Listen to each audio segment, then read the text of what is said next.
Apa pengertian berlebihan beribadah? Apa jika berinfak atau bersedekah dalam jumlah yang banyak, misalnya jutaan rupiah atau miliaran rupiah, itu juga dikatakan berlebihan? Kemudian fastabiqul khairat, apa itu juga termasuk berlebih-lebihan, Ustaz? Artinya fastabiqul khairat apa tuh?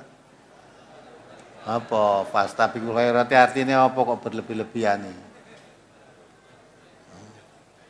Fastabiqul khairat itu artinya berlomba-lomba di dalam memperbanyak kebaikan. Orang fastabiqul khairat itu berlebih-lebihan, tidak berlomba memperbanyak kebaikan. Nah, maka orang boleh iri pada 3 hal.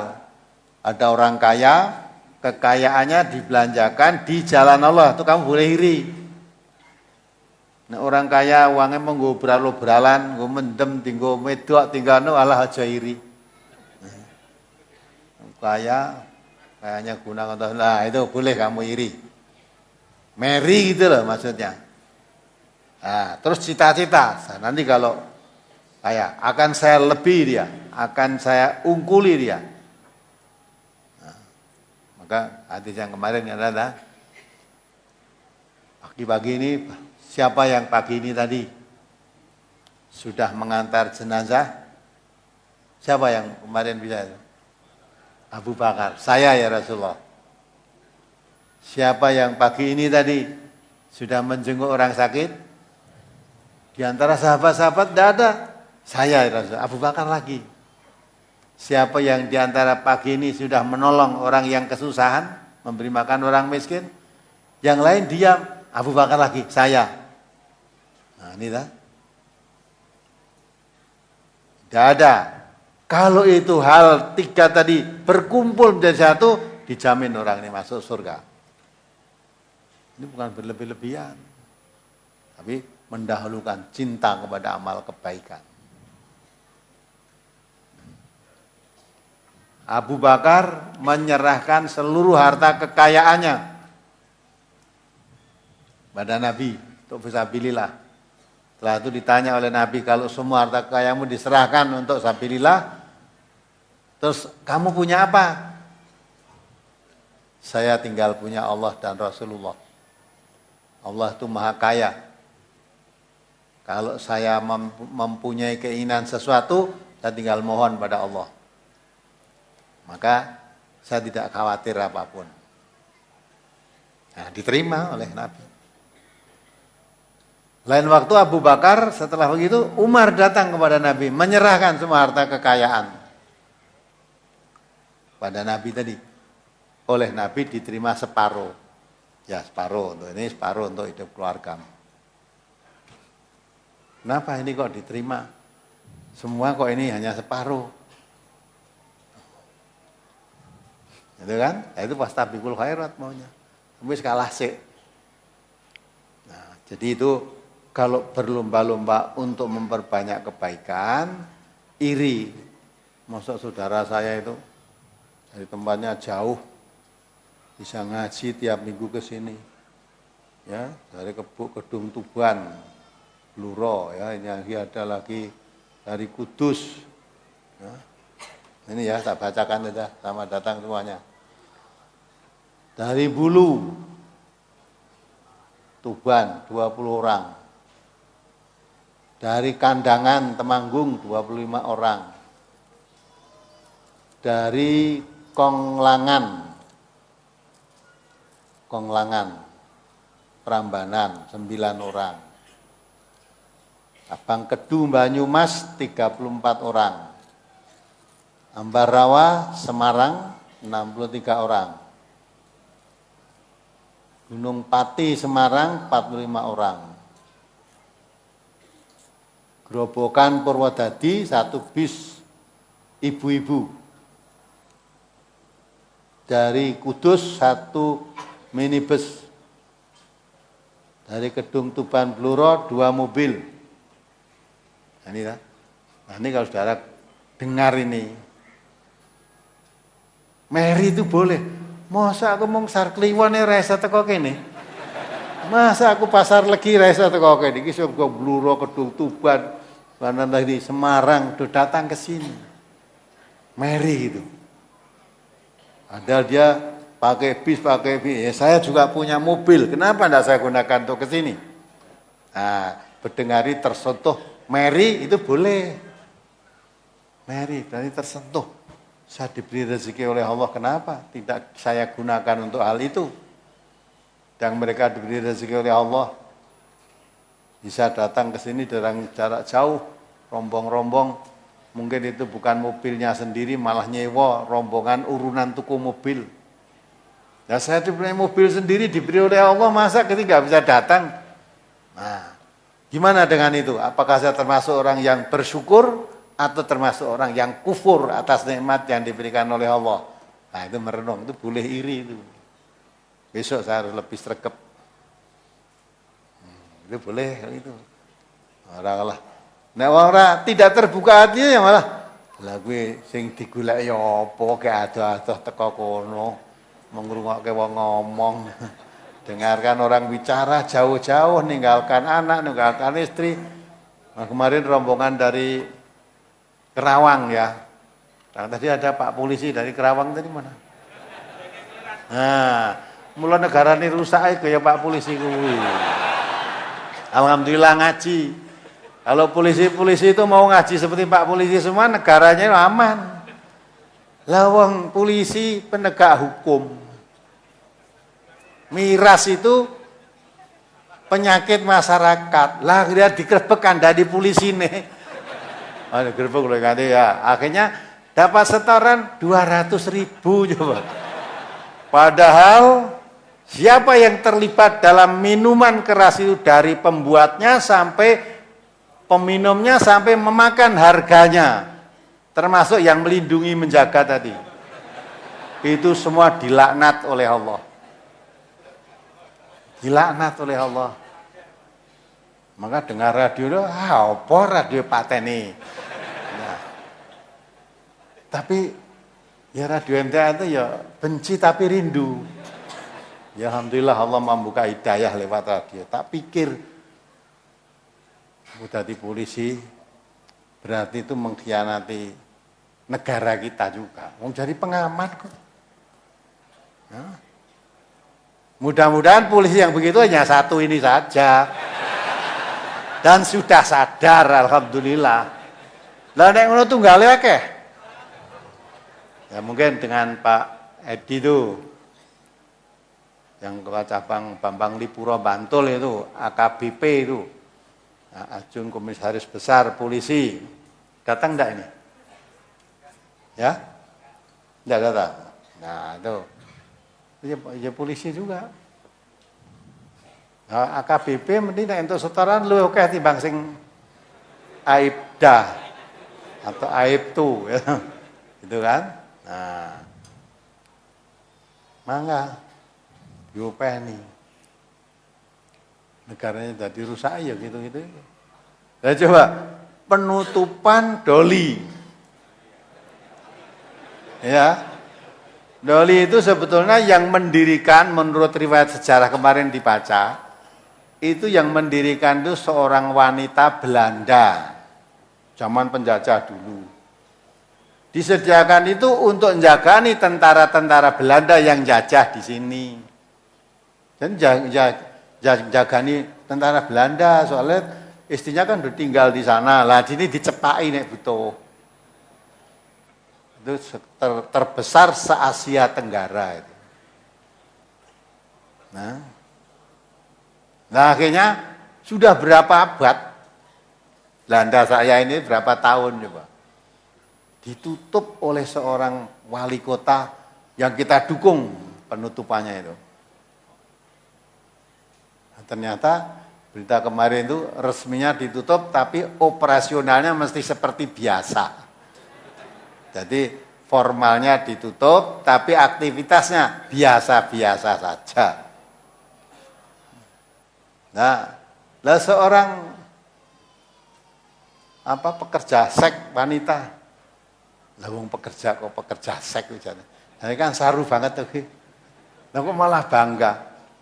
Lebih suka di situ karena dikasih sangon 5 juta, atau dikasih apa itu, waktu diwawancari, kenapa kok kamu masih suka di sini, penghasilannya berapa?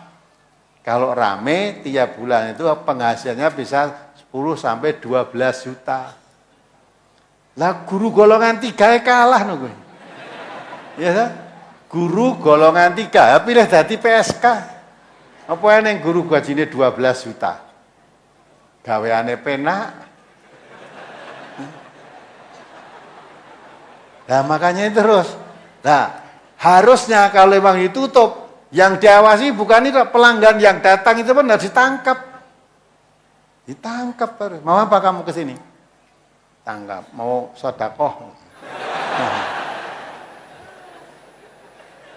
Nah itu negeri kita, maka harus bikin malu betul. Karena mayoritas beragama Islam.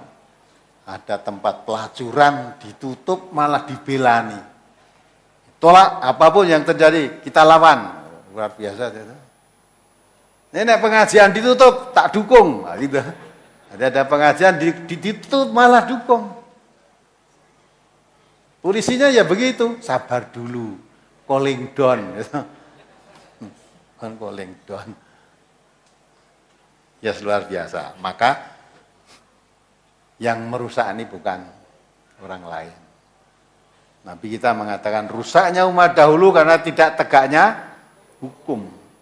Maka umat yang sekarang pun kalau ada hukum tidak ditegakkan, itu gejala negeri ini akan rusak. Sekarang ini pun sudah rusak sebetulnya. Sudah rusak.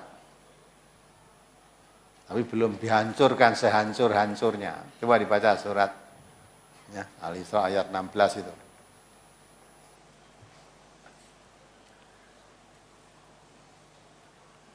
Surat Al-Isra nomor 117 ayat 16.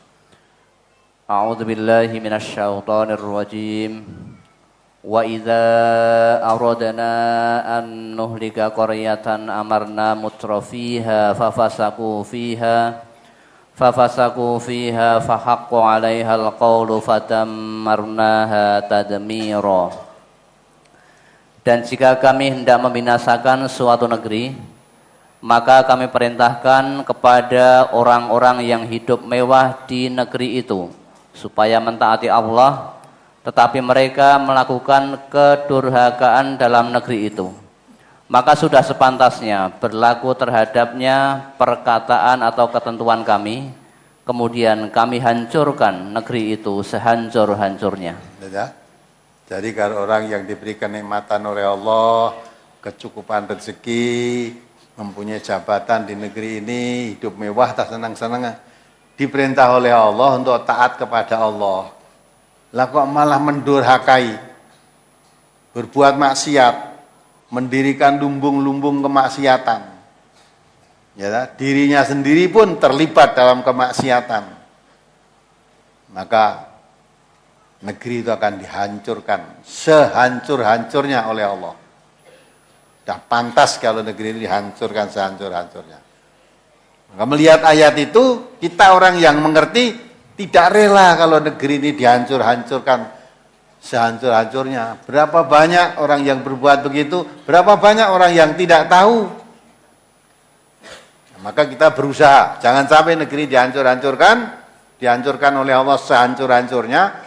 Kita buka dakwah, pengajian di mana-mana, walaupun hambatan, rintangan datang, terus kobarkan terus. Ya, nyalakan, obor Al-Quran itu nyalakan. Walaupun orang kafir tidak suka, walaupun orang musyrik tidak suka. Allah sudah mengatakan, ya dah, di situ. Bahwa Allah menjelaskan, wallahu mutimmun nurihi walau karihal musyrikun. Allah tetap akan menyempurnakan cahaya Islam.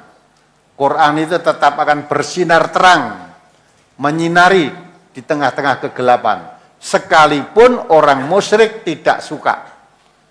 Tidak sekedar tidak suka, membencinya. Orang kafir membencinya. Tapi Allah menyempurnakan cahaya Islam. Maka apapun yang terjadi, risiko yang kita hadapi dalam kita menyebarluaskan, mengamalkan Al-Quran ini. Tidak ada berbuat baik, kok mulus juga ada.